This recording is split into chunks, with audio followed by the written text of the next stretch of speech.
मेरा ही दर्द छुपा रखा।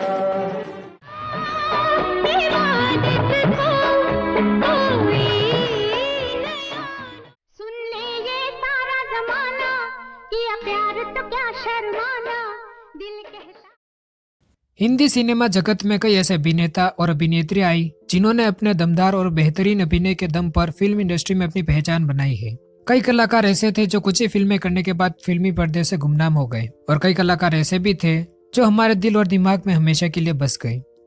आज के इस वीडियो में हम ऐसे ही एक मशहूर और खूबसूरत अभिनेत्री के बारे में बात करने वाले हैं जिसे दुनिया फराह नाज के नाम से जानती है। वही फराह नाज जो 80 और 90 के दशक की कई हिट फिल्मों में बतौर हीरोइन नजर आई थी, जिनमें मरते दम तक, घर घर की कहानी, नकाब, बाप नंबरी बेटा 10 नंबरी, यतीम, जवानी जिंदाबाद, लहू के दो रंग और अचानक जैसी शानदार फिल्में शामिल है।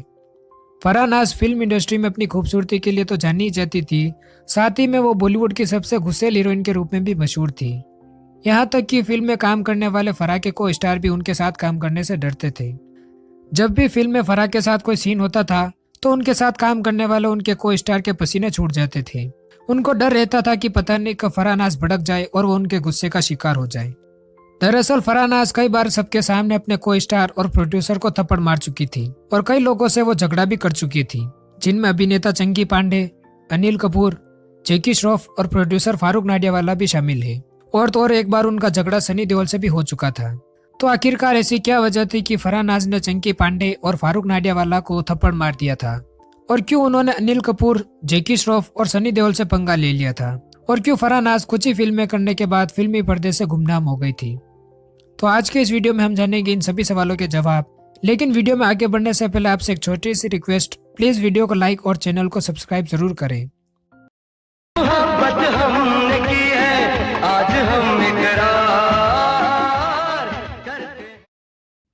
फराह नाज का जन्म 9 दिसंबर 1968 को हैदराबाद में हुआ था।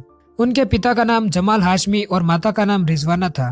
फराह नाज जब 5-6 साल की थी तब उनके माता पिता का तलाक हो गया था, जिसके बाद फराह नाज की परवरिश अकेले उनकी मां ने की थी। फराह नाज मशहूर अभिनेत्री शबाना आजमी की भतीजी थी और वो अक्सर छुट्टियों में उनके घर जाया करती थी। 90 के दशक की बात है जब मशहूर अभिनेता देवानंद साहब एक फिल्म बनाने जा रहे थे जिसमें उन्हें एक नए चेहरे की तलाश थी। देवानंद ने कई ऑडिशन लिए पर उन्हें उनकी पसंद की हीरोइन कहीं पर नहीं मिली। इसी बीच देवानंद के एक परिचित जिन्होंने फराह नाज को शबाना आजमी के घर पर देखा था, उन्होंने देवानंद को सुझाव दिया कि उन्हें एक बार फराह से जरूर मिलना चाहिए, हो सकता है कि उन्हें फराह के रूप में अपनी हीरोइन मिल जाए। देवानंद साहब ने अपने परिचित की बात मान ली और जल्दी उन्होंने फराह नाज को मिलने के लिए हैदराबाद से मुंबई बुलवाया। फराह नाज को पहली बार किसी फिल्म अभिनेता ने बुलाया था तो फराह नाज ना नहीं कर पाई और वो देवानंद साहब से मिलने हैदराबाद से मुंबई पहुंच गई। जब देवानंद ने फराह नाज को पहली बार देखा तो वो फराह की खूबसूरती देखकर उनको देखते ही रह गए, मानो उन्हें अपनी फिल्म के लिए मनपसंद हीरोइन मिल गई हो। फराह से मुलाकात करने के बाद देवानंद साहब ने उन्हें अपनी फिल्म में बतौर हीरोइन बनाने का पूरा मन बना लिया था। उन्होंने जब फराह नाज को अपनी फिल्म में लीड रोल के लिए अप्रोच किया तो फराह ने भी हाथ आए मौके को नहीं छोड़ा और फिल्म के लिए हाँ कर दी, और इस तरह देवानंद साहब की तलाश पूरी हुई। इसी बीच देवानंद साहब के दोस्त यश चोपड़ा भी अपनी फिल्म फासले के लिए एक नए चेहरे की तलाश में थे, जिससे वो सिंगर महेंद्र कपूर के बेटे रोहन कपूर को लॉन्च करने वाले थे। यश चोपड़ा को जब फराह नाज के बारे में पता चला तो उन्होंने देवानंद से गुजारिश की कि वो फराह नाज को अपनी फिल्म फासले में लॉन्च करने दे। देवानंद अपने दोस्त और डायरेक्टर यश चोपड़ा को मना नहीं कर पाए और वो फराह को यश चोपड़ा को सौंपने के लिए राजी हो गए और फाइनली फराह नाज को फिल्म फासले में साइन कर लिया गया। साल 1986 में जब यह फिल्म सिनेमाघरों में रिलीज हुई तो बॉक्स ऑफिस पर कुछ खास कमाल नहीं दिखा पाई और एक एवरेज ग्रोसर मूवी साबित हुई। लेकिन हिंदी सिनेमा जगत के इतने बड़े डायरेक्टर के साथ काम करने के बाद फराह को इंडस्ट्री में पहचान जरूर मिल गई थी। इस फिल्म से वो बाकी डायरेक्टर और प्रोड्यूसर की नजरों में आ गई थी और कई बड़े बड़े डायरेक्टर उनको अपनी फिल्मों में साइन करना चाहते थे। इसके बाद तो जैसे फराह की किस्मत खुल गई हो। फराह को अगले कुछ ही सालों में कई बड़े बड़े बजट वाली फिल्में ऑफर हुई, जिनमें से कुछ सुपरहिट साबित हुई तो कुछ फिल्में फ्लॉप साबित हो गई। फराह ने उस दौर में कई फिल्मों में काम किया था, जिनमें मरते दम तक, घर घर की कहानी, नकाब, यतीम, जवानी जिंदाबाद, लहू के दो रंग और अचानक जैसी शानदार फिल्में शामिल हैं। फराह नाज ने फिल्मों में अपनी एक्टिंग के दम पर सिनेमा जगत में अपना लोहा मनवाया और कुछ ही वक्त में वो बॉलीवुड की एक बड़ी स्टार बन गई थी। फराह नाज फिल्म इंडस्ट्री में अपनी खूबसूरती के लिए तो जानी जाती थी, साथ ही में वो बॉलीवुड के सबसे गुस्सैल हीरोइन के रूप में भी मशहूर थी। दरअसल जैसे जैसे फराह कामयाबी के शिखर पर चढ़ती गई, वैसे वैसे उनका गुस्सैल स्वभाव भी बढ़ता गया। फिल्म इंडस्ट्री में सब लोग फराह नाज के गुस्सैल स्वभाव से अच्छी तरह से वाकिफ हो गए थे और यहाँ तक कि फिल्म में काम करने वाले फराह के को स्टार भी उनके साथ काम करने से डरते थे। जब भी फिल्म में फराह के साथ कोई सीन होता था तो उनके साथ काम करने वाले उनके को स्टार के पसीने छोड़ जाते थे। उनको डर रहता था कि पता नहीं कब फराह नाज भड़क जाए और वो उनके गुस्से का शिकार हो जाए। दरअसल फराह नाज कई बार सबके सामने अपने को स्टार और प्रोड्यूसर को थप्पड़ मार चुकी थी और कई लोगों से वो झगड़ा भी कर चुकी थी, जिनमें अभिनेता चंकी पांडे, अनिल कपूर, जैकी श्रॉफ और प्रोड्यूसर फारूक नाडियावाला भी शामिल है। चलिए अब हम आपको वो किस्सा सुनाते हैं जब फराह नाज ने गुस्से गुस्से में प्रोड्यूसर फारूक नाडियावाला को थप्पड़ मार दिया था। यह किस्सा साल 1988 का है जब फराह नाज की फिल्म यतीम जबरदस्त हिट रही थी और जिसे डायरेक्टर जेपी दत्ता ने डायरेक्ट किया था। इस फिल्म में फराह के साथ सनी देओल ने लीड रोल प्ले किया था।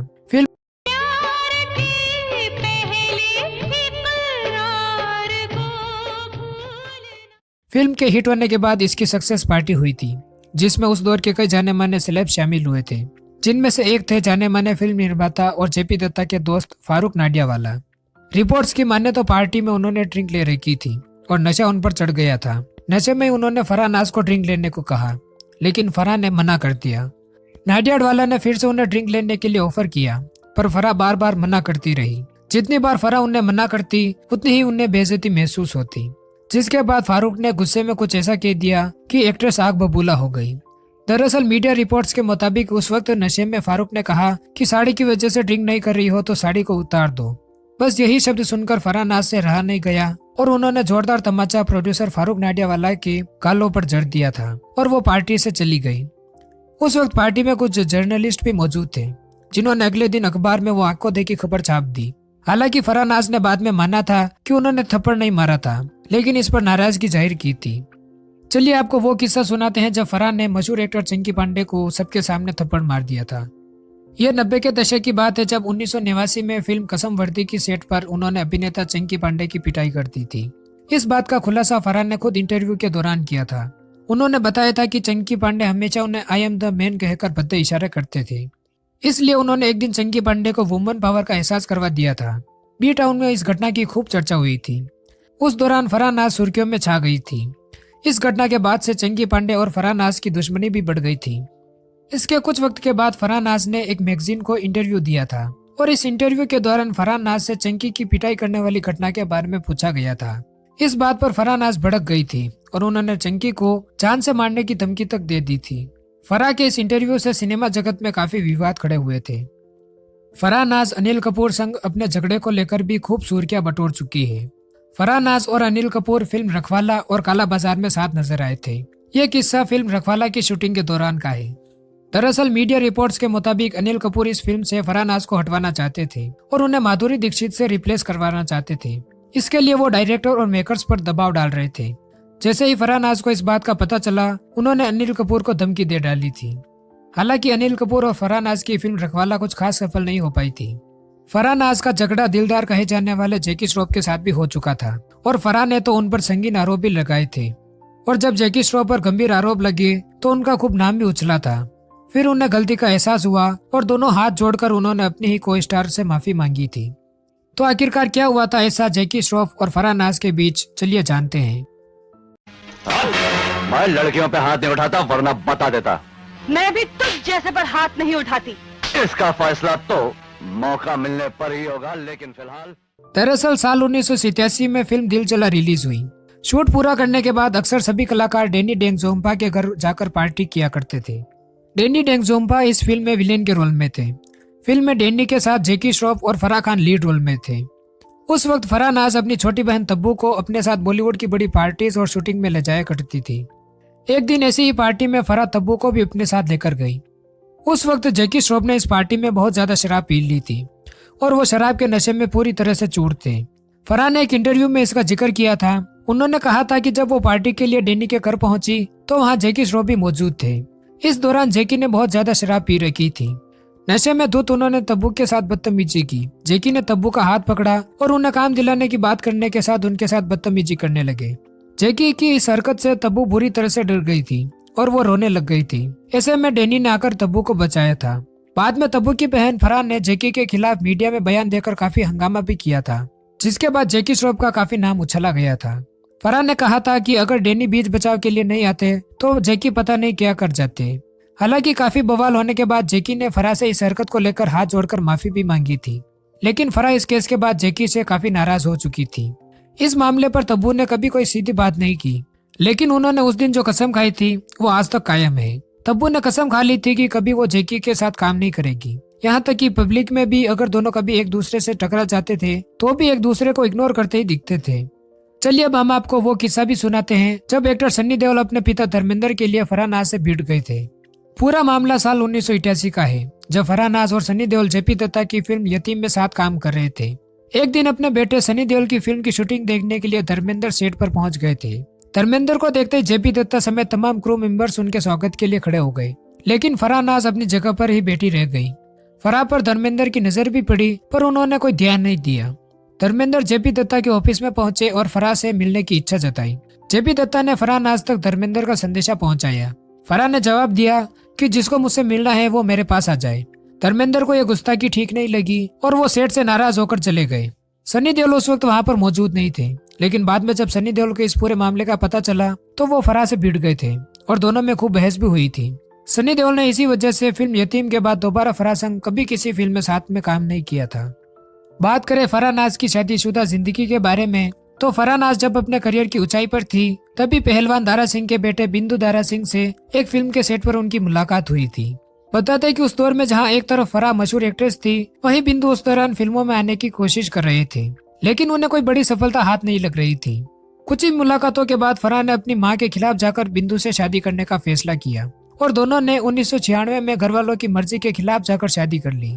हालांकि शादी के बाद सब कुछ ठीक नहीं रहा, क्योंकि दारा सिंह जी चाहते थे कि फराह शादी के बाद फिल्मों से दूर रहे और घरेलू जिंदगी पर ध्यान दे। परिवार के दबाव में आकर फराह ने काम करना छोड़ दिया था। शादी के 1 साल बाद ही 1997 में फराह ने बेटे फतेह रंधावा को जन्म दिया, जिससे उनके परिवार में खुशी का माहौल बन गया था। बिंदु और फराह की जिंदगी का सफर अलग अलग था। फराह ने जहां काफी मुसीबतों से गुजरते हुए अपने करियर को परवान चढ़ाया था, वहीं बिंदु के पास पिता दारा सिंह जी की अपार विरासत थी, जिसके वो अकेले वारिस थे। जाहिर है उनके लिए करियर कोई खास मायने नहीं रखता था, फिर भी फराह ने उन्हें इस दिशा में सोचने को मजबूर किया था, लेकिन बिंदु ने कभी इसे गंभीरता से नहीं लिया। नतीजन शादी के कुछ ही दिनों बाद दोनों के रिश्ते में दरार पड़ना शुरू हो गई और शादी के करीब 7 सालों के बाद दोनों ने साल 2003 में तलाक ले लिया। जहां बिंदु ने एक रूसी मॉडल डीनो उमराव से शादी कर ली और एक बेटी के पिता बन गए, तो वहीं फराह ने अभिनेता सुमित सहगल से शादी रचाई। फराह मुंबई में अपने पति और बेटे के साथ रहती है। जानकारी के अनुसार साल 2014 में शाहिद कपूर की फिल्म हैदर के ट्रेलर लॉन्च के मौके पर फराह काफी सालों बाद नजर आई थी। इस फिल्म में उनकी बहन तब्बू भी अहम भूमिका में थी। 9 साल के लंबे वक्त के बाद फराह को दिखना फैंस के लिए किसी सरप्राइज की तरह था। तो दोस्तों ये थी आपकी फेवरेट एक्ट्रेस फराह नाज की पूरी कहानी। अगर आपको वीडियो में दी गई जानकारी पसंद आई हो तो वीडियो को लाइक और शेयर जरूर करें और ऐसे ही मजेदार वीडियो देखने के लिए चैनल को सब्सक्राइब जरूर करें।